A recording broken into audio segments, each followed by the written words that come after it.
Hello everyone, and welcome to the One Stop Co-op Shop. Today we're going to do our third and final playthrough video of Legacy of Dragonholt.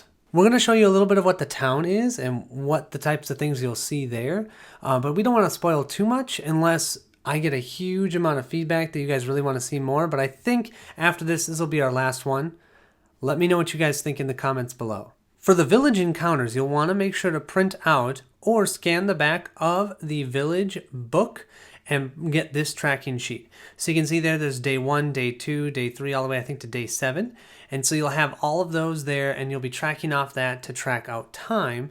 And then I believe, this is the first time we're going through this, so we'll be going through different locations and having small adventures, I believe. And we get to pick different places that we want to go to. So at the end of the last episode, we were told to read entry 1001. So let's go ahead and do that. So in the brown box here, the top part just talks about the tracking sheet, which we printed out. We're ready to rock. The encounters here, it just talks about how in this book, there are entries that are grouped into numbers of encounters. Each encounter is a short collection of related entries. Once you begin an encounter, you have to continue reading it, and you can't start a new one until that one's complete. You wake to the smell of freshly baked bread and the chipper voices of Miriam and Sapphire. Golden shafts of sunlight stream through the window beside your bed, and you idle for a moment before getting up, watching the dust float in the air in the morning light. With a yawn and a stretch, you rise from your bed and prepare yourself for the day ahead. As you step out of your room, you see that Braxton has also just stepped into the corridor.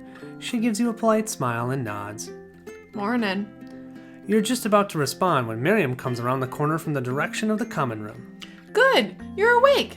Breakfast is ready. It's a real feast, exclaims Miriam eagerly. Come on, it'll get cold if you just waddle in the hall. With that, Miriam takes Braxton's hand and drags her, Braxton allows herself to be dragged toward the common room. Read entry 1042. You descend the stairs to the sunken common room. Sapphire is setting a table with plates. Miriam ushers Braxton to the table and they both sit. You take a seat and examine the feast that Sapphire has prepared. Large yellow eggs, thick slices of brown toast, juicy ham steaks, and seasoned pan-fried potatoes. Oh, yum. As you're scooping food onto your plate, Sapphire returns with 2 large pitchers, one filled with creamy milk and the other with freshly squeezed juice. After checking on the other patrons, Sapphire returns and sits at the table with you. So, what brings you to Dragonholt? Have you come in search of love, or... Sapphire gasps and glances around before leaning in close. Or are you here for revenge? Braxton coughs and strikes her chest with a fist, having choked on a bit of potato, and Miriam begins laughing. The love of theatrics runs in the family, I see, mutters Braxton after a drink of milk. Sapphire blushes lightly and looks back at you. Forgive me, perhaps I gossip with the neighbors a bit too much. So we can either choose visiting an old friend, just looking for the next adventure, hoping to find gainful employment. If I'm lucky, I'm not the only one searching for love, but that requires empathy, so we can't do that one. Or I seek vengeance on the man who killed my father. That needs deception or performance, which we do have. And Monica and I were talking, we just weren't sure which one our orc would do. I'm leaning towards the one with performance, using the performance skill, just because I feel like even though he is an orc, he would fall into his bardicness about right now, and he doesn't want to tell anybody about Solis. So I think visiting an old friend, he wouldn't want to say that because that's going to gear towards what's actually happening. So I think we're going to read 7450 and go with the vengeance on a man who killed my father. You glance around as if checking if anyone is listening before leaning in. Sapphire and Miriam also lean closer, and in a low voice you say, I seek vengeance on the man who killed my father. Braxton's eyes go wide as she looks at you, and Miriam and Sapphire cover their surprise with a hand. What? Starts Sapphire louder than she intended before stopping herself and glancing around. She continues in a whisper. What happened?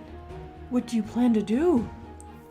You try not to let your grin show on your face as you continue. I was young when it happened, but I dedicated my life to the art of combat, so the next time I see him, I will say to him, Hello, my name is... Just then, you're interrupted by the sound of bells signaling someone entering the inn. Miriam and Sapphire nearly jump out of their seats from the shock. Goodness! Exclaims Sapphire as she gets up and hurries to welcome the new patron. Miriam looks at you with wide eyes. Is all of that true? Must be just a story to get a rise out of Sapphire. Your father wasn't actually killed, right? Asks Braxton, but the concern on her face indicates that she believes you. Mark story point W5, then read entry 2994. So we can mark W5. I wonder what that's going to do. After breakfast, you return to your room to grab what you'll need before venturing into the village for the day. When you return to the common room, you see that Braxton is about to set out. Many of the patrons have dispersed since breakfast, but a few remain in the common room, reading or mingling with one another. Miriam is nowhere to be seen. If you have any questions about Dragonholt, don't hesitate to ask me, Says Sapphire. Where has Miriam gone off to? Asks Braxton. Oh, that child couldn't wait any longer and ran off to see the old apothecary's shop. Sapphire shakes her head. Even if she buys it, it'll be some time before it's up and running. Nasty fire, that was. Lorimore fire is nothing to take lightly. If you discovered the hidden message in the letter from Celise, read entry 1518. Otherwise, read entry 5302. So we haven't. Maybe you guys can let us know, especially if you've done this. Should we be looking at that letter more? We're not right now. We're kind of just going through the story, but maybe we should be seeing if there's a message there. I think for now, though, we'll just go to 5302. Thank you for your hospitality, Sapphire, Says Braxton as she opens the door to leave. Oh, of course, hun. Replies Sapphire. Good luck with the guards. Braxton smiles and nods before leaving. You're about to leave yourself when Sapphire stops you. Oh, I almost forgot. If you're going around Dragonholt without a map, you might get lost. It's a small village, but some of the alleyways are a real labyrinth. She produces a folded piece of parchment and lays it out on the counter. Let's see. She mutters and scans the map. Ah, here we are. She marks a spot on the map with the swan. She spends a moment marking numerous other locations for convenience. Here you are. Don't lose it now, she says as she folds up the map and hands it to you. If you have any other questions about Dragonholt, come back and see me. So we gain the map of Dragonholt, and then this encounter is complete. Here's the map, you guys. This looks awesome. Now, this is going to be a really short video because I want your guys' input on where we should go, because I think we'll do at least one other encounter. So I've got this all up on the screen. Hopefully you guys can see it. I would just suggest pausing the video. I'll get my hand out of there. Pause the video, and you can look around. We've got like the Willow Grove over here, the smithy, the guard station, village hall, dragon statues, library, orchard, shrine, village green, the Market Street bakery, the chatty archer, the apothecary shop, ooh, the drunken hog, the Northern Road, the Countess Inn, the Swan, the Eastern Road, and Fairfax Manor. So we got tons of things that we can go and look at here. Where would you guys like to go and explore for our adventure? With that, I think I'm going to call it a day. Let me know in the comments, and Monica and I will join you at the next episode. Thanks so much.